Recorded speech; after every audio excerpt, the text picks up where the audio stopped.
Good afternoon, girls. Children, I have completed the chapter Force and Laws of Motion. And in the last video, I had told you that I will be beginning with the exercises today. And I will first revise what all topics we have covered in this chapter. And then I will begin with and will show you some numericals. The first topic which we studied was force. Means what is force? Any push or any pull which is applied on the object. Then we had studied what are the effects of force. Force can change the shape of the object. Force can change the size of the object. Force can bring an object into motion. Means if an object is stationary, it can bring it into motion. Then force can change the direction of the moving object. Force can stop a moving object. So there are various effects of force which were covered in the first topic of the chapter. Then second one was balanced and unbalanced forces. As I told you that balanced forces are those when they act on an object, the resultant of those forces is zero or the net effect of the forces is zero. Those forces are said to be balanced forces. And the forces when they are acting on the object and the net result or the net force is not zero, then such forces are said to be unbalanced forces. And I had explained you some examples of balanced and unbalanced forces. So children, if you have not seen the video, please go through them. The next topic which I had covered was what are the different laws of motion. That means the Newton's laws of motion. So I had taught you what is the first law, right? Along with that we studied what is inertia. So what is the first law? An object which is at rest will remain at rest. An object which is in motion will continue to be in motion till some external unbalanced force act on it. Okay. Then inertia is that property of the object which tries to resist any change which take place in the object. Or we can say that inertia is that property of the object. It is the inherent property of the object in which the object tries to remain in the same state of rest or in motion. Then there are three types of inertia: rest, motion and direction. And I have discussed many examples of inertia with you. Then the second law. Before second law, I had taught you what is momentum. And momentum is the product of mass and velocity, right? The quantity of motion present in the object is called momentum, or we can say that any object which is in motion will have momentum, and the object which is not in motion will have zero momentum, because the object is not in motion, therefore velocity will be zero, and velocity will be zero, so m will be multiplied by zero, therefore momentum will be zero. After that, I completed the second law of motion, and the second law of motion says that the change in momentum of an object is directly proportional to the force applied, and the change in momentum take place in the same direction in which the force is applied. So I told you that you have to learn these statements. Force is directly proportional to the change in momentum upon time taken. Or we can say that force is directly proportional to the rate of change in momentum, right? And using the second law, we had derived the formula F is equal to m into a, where m is the mass of the object and a is the acceleration of the object. I also told you that force is measured in Newton. Force is measured in Newton. Then there are various examples of the second law. If you remember, why does a fielder lower his hands when he is trying to catch a fast moving cricket ball? Then there was an example related to seat belt. Okay, so if you have studied, good. If you have not studied this chapter, you can go through it. You still have time. Then after that, we did the third law of motion, which says that to every action there is an equal and opposite reaction. Okay, and action and reaction are the forces which act on two different objects. They are equal in magnitude but they are opposite in direction. And based on the third law, I have done examples like swimming. Swimming is the phenomenon which can be explained with the help of third law. Walking can be explained with the help of third law. So these are the main topics we have covered, and the last topic was law of conservation of momentum. In the law of conservation of momentum, we have derived the formula m1u1 plus m2u2 is equal to m1v1 plus m2v2. So children, if you have any doubt regarding these, related to these topics, you can ask me. Don't hesitate. Even if you have not studied this chapter now, you can start and then you can ask me your doubts. Now you remember that in chapter motion, that is the previous chapter, I had explained you the three equations of motion. Okay, now because I'm going to take up 2-3 numericals now, so the three equations of motion are v is equal to u plus at, because we are going to use these equations in the numericals. Number 2, s is equal to ut plus half at square. If we need these equations of motion, we can apply. And the third one is 2as is equal to v square minus u square. So these are the three equations of motion, and you know the meaning of v, u, final velocity, initial velocity, acceleration, time. S stands for distance traveled, and yes, so these are the symbols which are used in the equations of motion. So let us take up some questions from the book, textbook. I said I will take up some numericals today. So let's begin with question number 5. These are all theory questions which I will discuss with you, but today I am taking up some numericals. So the first one, that is the fifth one, says that a truck starts from rest and rolls down a hill with a constant acceleration. It travels a distance of 400 meters in 20 seconds. Find the acceleration. Find the force acting on it if its mass is 7 tons. So children, as you know that the truck starts from rest, so u will be taken to be 0. It is rolling down and the acceleration is constant. Distance which the truck is traveling is 400 meters in time 20 seconds. First we'll find acceleration, because when we will find acceleration, then only we can find force, because force is given by mass into acceleration. So when we know acceleration, then we can find force, and the mass of the body, that is the truck, is given to us as 7 tons, in which 1 ton is equal to 1000 kg. So 7 tons will be equal to 7000 kg. Okay, so let's begin with the question. This is NCERT book, question number 5.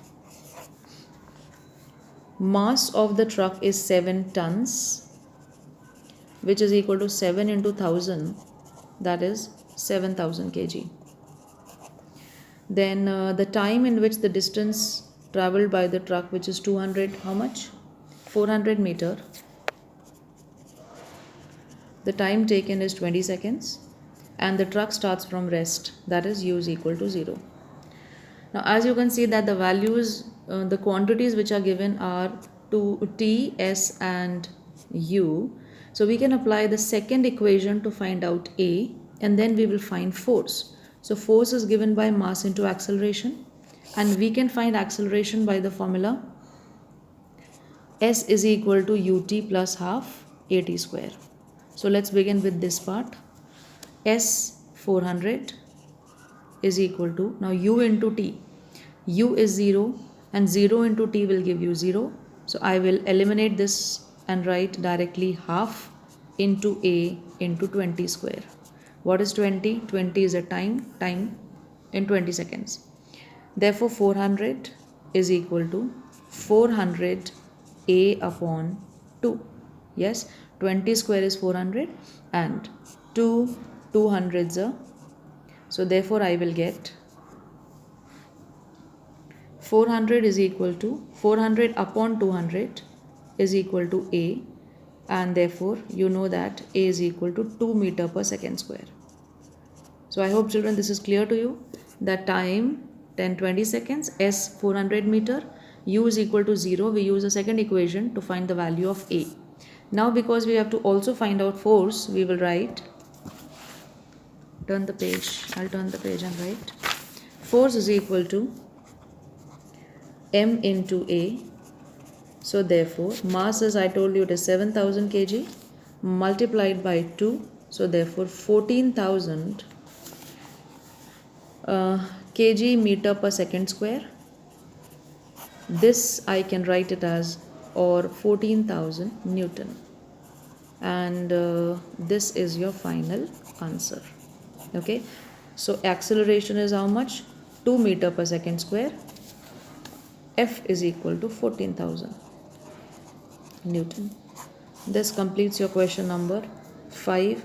And as I told you that we will be using some equations of motion depending on the question.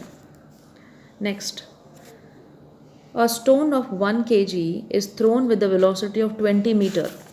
Again, a stone of 1 kg, so mass is 1 kg, is thrown with the velocity of 20 meters per second across the frozen surface of a lake and comes to rest after traveling a distance of 50 meter. Means a stone is thrown with some velocity which is 20 meters per second, and after some time it comes to rest. So v is equal to 0. This is u, this is v. Distance covered by the stone is how much? 50 meter. 1 kg is a mass. So we have to find how much force of friction is acting between the stone and the ice, because the lake is frozen. So definitely there is ice on the lake. Question number 6. We write mass of the stone as 1 kg. Yes. Then the initial velocity is 20 meters per second. V is equal to 0 because the stone is coming to rest after it is thrown on the frozen lake. Acceleration is not given. We have to find the force of friction, and one more quantity is given. Yes, S is equal to 50 meter. Okay. Now as you can see that U, V and S are given, we can apply here the third equation. In the second equation we need time. Time is not given. So therefore we will write A is equal to V square minus U square upon 2S. Why are we finding A? We are finding A because we want F as M into A. That means we want force of friction acting on the stone by the ice. So therefore we write A is equal to V is equal to 0. So 0 square means 0 minus 20 square upon 2 into S. S is 50. So I get A minus 400 upon 100. Therefore the answer is minus 4 meter per second square. This is the answer for acceleration. Now why is acceleration negative? Acceleration is negative because the stone is retarding, or we can say that it is stopping. Its speed is decreasing. Speed is decreasing.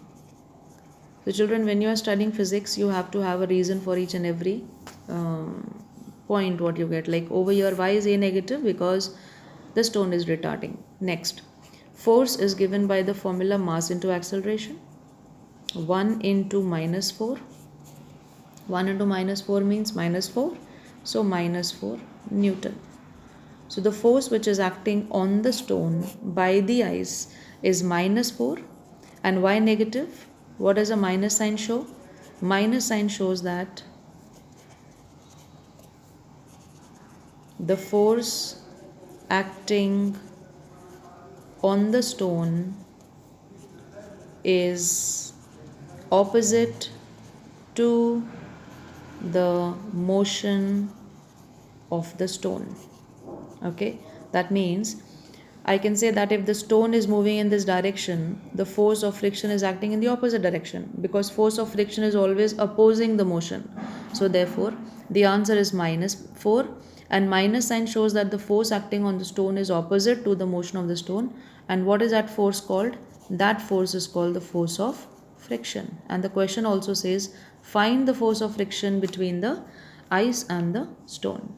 So I hope children this question is clear to you, that mass is given, U is given, V is given, S is given. Now depending on the quantities which are given to us, we will choose the equation, first, second or third. So today I have completed question number 5 and question number 6.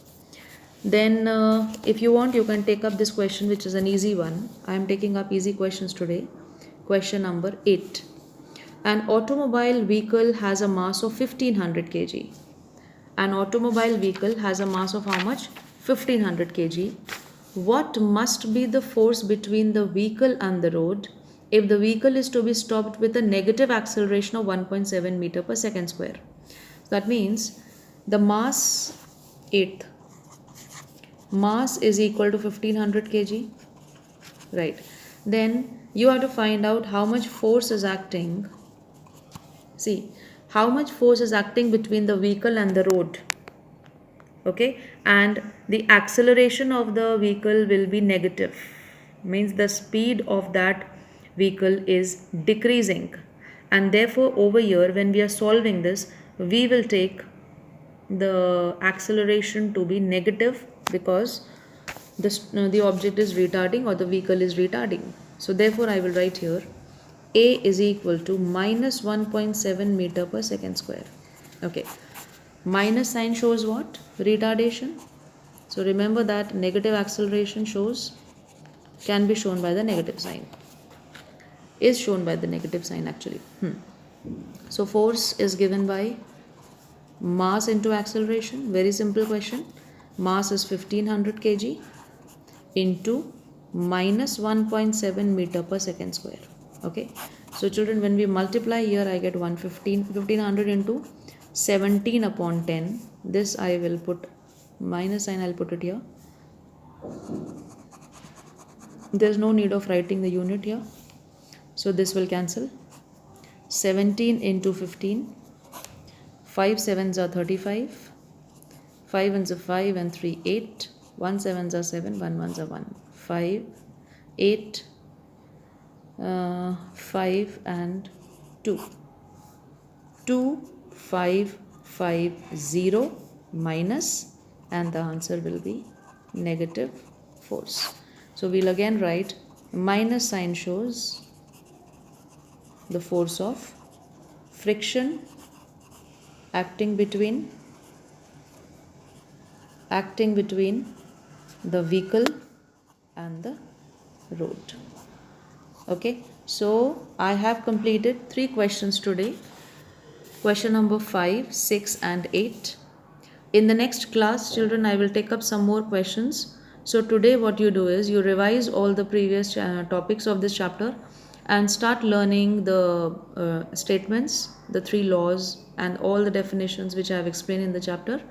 Then you will try to solve these questions 5, 6 and 8 which I have explained you. And if you want, you can do some questions over here, like you can try the 9th one. So 9th one is your homework, and this question, that is question number 2.